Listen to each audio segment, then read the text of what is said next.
বিসমিল্লাহির রহমানির রহিম। আসসালামু আলাইকুম। ধন্যবাদ সবাইকে। আমরা এ পর্যায়ে সাক্ষ্য আইনের প্রথম যে পরীক্ষা দিয়েছেন 1 থেকে 55, এই 1 থেকে 55 ধারা নিয়ে একটু আলোচনায় যাব। এর মধ্যে যে রিটেন পরীক্ষা হয়েছিল আপনাদের, সেই রিটেন প্রশ্নপত্র নিয়ে আলোচনা করব। আমরা দেখি প্রথম প্রশ্ন ছিল বিচার্য বিষয় কাকে বলে। আমরা তো ইতিমধ্যে জেনেছি বিচার্য বিষয় মামলার যে মূল বিষয়, প্রত্যেকটা মামলার ক্ষেত্রে মূল যে বিষয় আমরা দেখি, যে বিষয় নিয়ে মামলা চলমান, হত্যা বলেন, চুরি বলেন, ডাকাতি বলেন, সে বিষয়টাকে আইনের পরিভাষায় আমরা দেখতে পাই বিচার্য বিষয় বলে অবহিত করা হচ্ছে 3 ধারা। তাহলে আমরা এটা উত্তরটা কিভাবে দেব? আমরা দেখি প্রথমে তো আমরা জানি প্রত্যেকে লিখবো যে 1 নং প্রশ্নের উত্তর। আর আমি যে সিস্টেমটা বলেছিলাম 1 দিয়ে ইন ব্র্যাকেটে ক লিখবেন, 1 এর ক নং প্রশ্নের উত্তর, 1 এর ক নং প্রশ্নের উত্তর। এটা হচ্ছে আপনাদের প্রথম কাজ।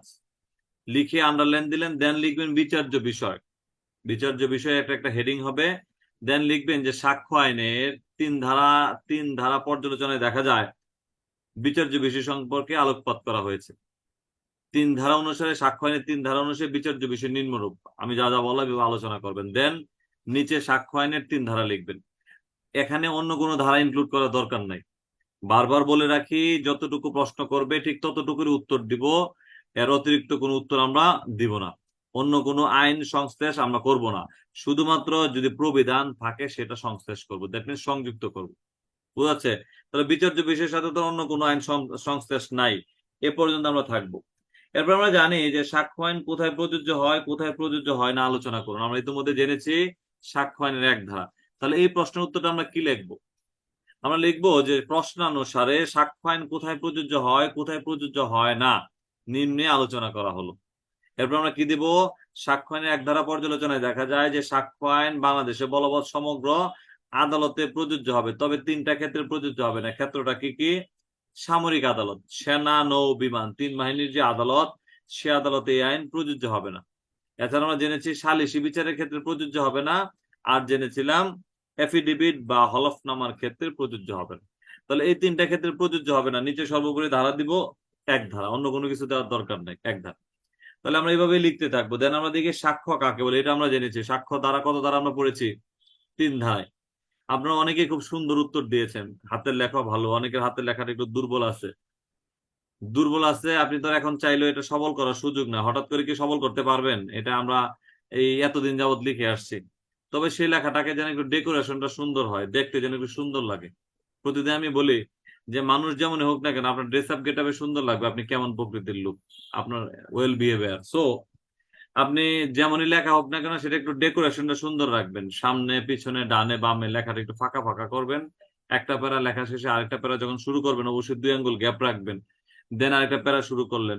প্যারা শেষে যখন ধারা লিখবেন 2টা আঙ্গুল নিচে ধারা লেখার চেষ্টা করবেন যেন ধারাটা স্পষ্টত চোখে পড়ে, আমার মতো কানা লোক যারা আছে। বুঝা গেছে? তাহলে আমি মনে করি যে লেখাটা যখন সুন্দর করে লিখবেন আর ধারাটা যখন স্পষ্ট অক্ষরে লিখবেন, কাটাকাটি করার দরকার নাই।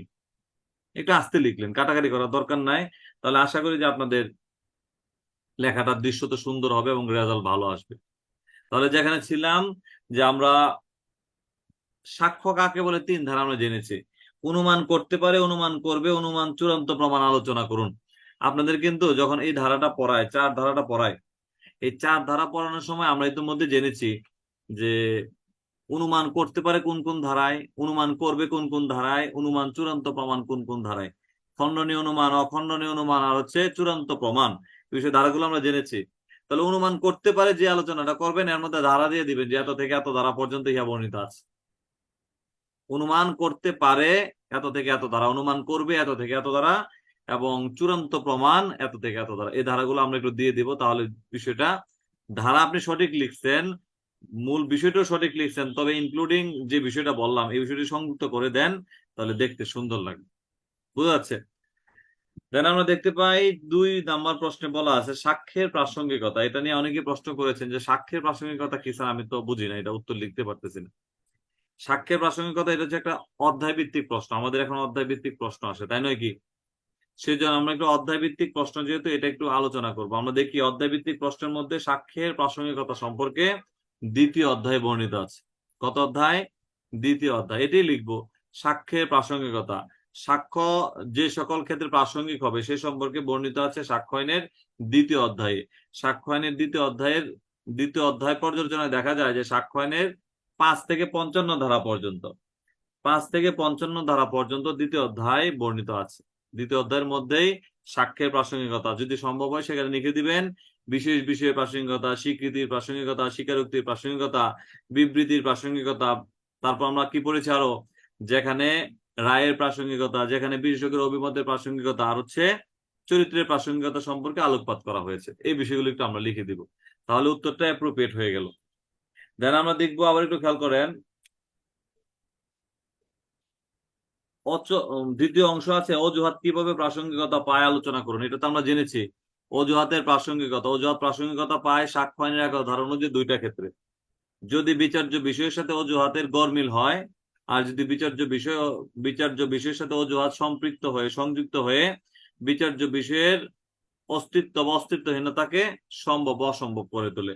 কত ধারায় তা প্রাসঙ্গিক আমরা দেখতে পেয়েছি? 11 ধারায় প্রাসঙ্গিক, এতটুকু উল্লেখ করব। তাহলে 11 ধারা আমরা গেল। দেন আমরা দেখি 2 এর খ, অচল মুদ্রা জানা সত্ত্বেও প্রতারণামূলক ভাবে অচল মুদ্রা অর্পণ করার অপরাধী গ্রেফতার হয়েছে। উক্ত অর্পণের সময় আরো কিছু অচল মুদ্রা ক এর দখলে ছিল। এই উদাহরণ থেকে আমরা কি দেখতে পাই একটু খেয়াল করবেন। এই অচল মুদ্রা বললেই কিন্তু আমরা 21 ধারা 14 ধারা সব মেনে দেওয়ার কোনো সুযোগ নাই, যেহেতু এখানে বলছে যে অচল মুদ্রা রাখার অপরাধে তাকে গ্রেফতার করা হয়েছে। আপনি যদি সরল বিশ্বাসে করে থাকেন তাহলে একটা মুদ্রা না হয় ব্যবহারের জন্য যেতে পারেন, যেটা আমি জানি না, আমি হয়তো ভুল ক্রমে চলে আসছে, কিন্তু আপনি যে মুদ্রাটা ব্যবহার করতে গেছেন সেই মুদ্রার পাশাপাশি আরো অনেকগুলো মুদ্রা আপনি রেখেছেন আপনার কাছে, তাহলে সেটা কি আপনার সরল বিশ্বাসের প্রমাণ পায় নাকি ইচ্ছার প্রমাণ পায়? আপনি ইচ্ছাকৃত ভাবেই এই অপরাধ করতেছেন, এই অপরাধ করেছেন, দ্যাটস ওয়াই আপনি অন্যান্য আরো কিছু অচল মুদ্রা বা নকল মুদ্রা আপনার কাছে রাখছেন। কত দ্বারা আমরা দেখি প্রাসঙ্গিকতার বিষয় বলা আছে? 14 ধারায় প্রাসঙ্গিকতার বিষয় বলা আছে। এই প্রশ্ন ভিত্তিক বা এই প্রশ্নের আলোকে অনেকগুলো প্রশ্ন আসে, আমরা এটা কিভাবে লিখবো বৃহৎ কোশ্চেনের সাথে একটু খেয়াল করি।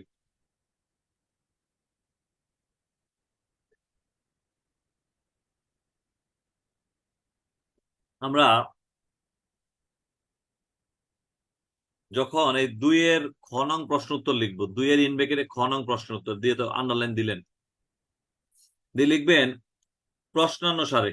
খেয়াল করবেন কিন্তু প্রশ্নানুসারে একদম অচল মুদ্রা থেকে একদম অচল মুদ্রা ক এর দখলে ছিল পর্যন্ত, যেখানে যে অ্যাপোস্ট্রোফ কমা দেওয়া আছে আর কি, এই পুরাটা উল্লেখ করবেন। প্রশ্নানুসারে পুরাটা উল্লেখ করে লিখবেন ইহার প্রাসঙ্গিকতা নিম্নে আলোচনা করা হলো।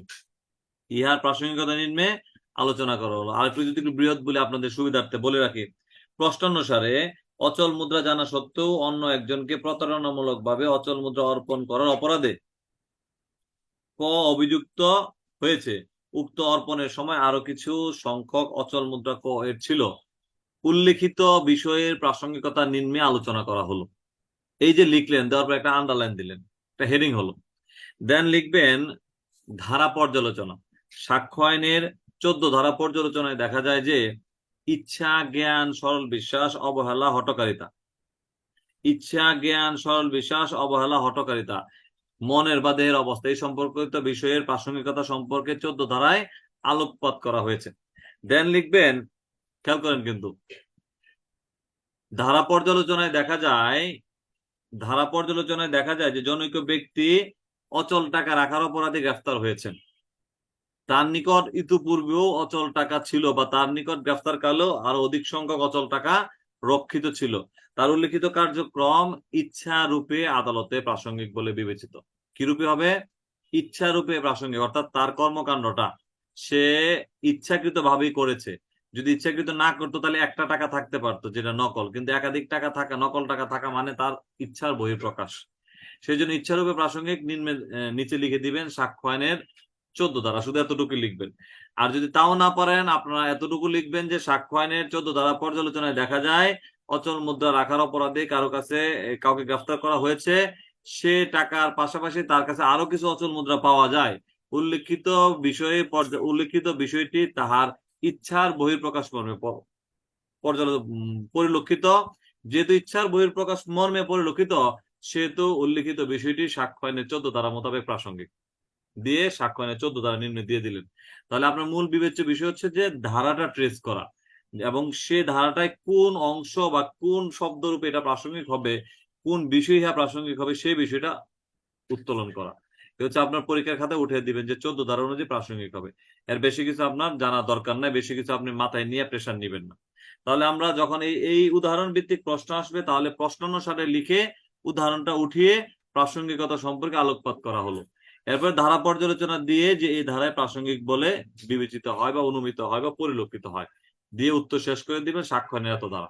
বোঝা গেছে কিনা? এ হচ্ছে আমাদের সাক্ষ্য আইন অনুযায়ী প্রশ্ন। দেন আমরা দেখি স্বীকার কাকে বলে। ইতিমধ্যে আমরা জেনেছি স্বীকার মানে স্বীকৃতি। স্বীকার মানে স্বীকৃতি। দলিলের অন্তর্ভুক্ত বিষয় কখন কিভাবে মৌখিক স্বীকৃতি প্রাসঙ্গিক, যদিও উত্তরপত্রের মধ্যে দ্বিতীয় অংশের উত্তরটা দেওয়া নাই, তাই নাই? আপনি একটু লিখে রাখেন, অনেকেই জানেন যে দ্বিতীয় মধ্যে পড়েছেন 22 ধারা। কত ধারা? 22 ধারা। দলিলের